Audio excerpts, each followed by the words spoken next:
আসসালামু আলাইকুম dear viewers, nature growth Basiraj channel থেকে আপনাদের সবাইকে স্বাগতম। আজকে আমি আপনাদের জন্য নতুন একটি পানের বরজের ভিডিও নিয়ে আসলাম। আশা করি সম্পূর্ণ ভিডিওটি আপনারা দেখবেন, লাইক ও কমেন্ট করে পাশে থাকবেন। এই পানের বরজটি অবস্থিত বরগুনা পাথরঘাটা কাঁঠালতলী গ্রামে। পান আমাদের দেশের একটি অতি পরিচিত খাবার। আমাদের দেশের বিভিন্ন স্থানে বাণিজ্যিকভাবেও এই পান গাছের চাষ হয়।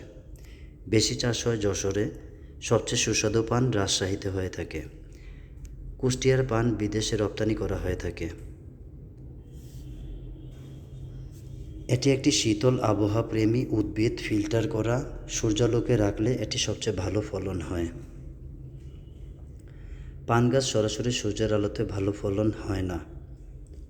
রোদ, গরু ছাগলের হাত থেকে রক্ষার জন্য ৫-৬ ফুট উঁচু করে বাঁশের শলা বা খুঁটি পুঁতে বেড়া এবং একই সামগ্রী দিয়ে উপরে মাচা তৈরি করা হয়। যারা পান খেয়ে থাকে তাদের মধ্যে বেশিরভাগই বয়োজ্যেষ্ঠ।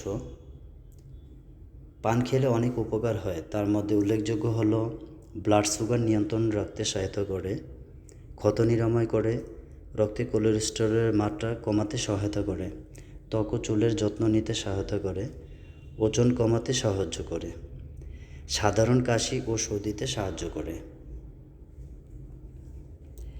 চারা রোপণের ১ বছর পর পান আহরণের উপযোগী হয়ে থাকে এবং বরজ একবার তৈরি করার পর কয়েক বছর উৎপাদন অব্যাহত থাকে এবং নিয়মিত পরিচর্যা করলে এই পান গাছ থেকে ভালো ফলন আশা করা যায়। আসসালামু আলাইকুম।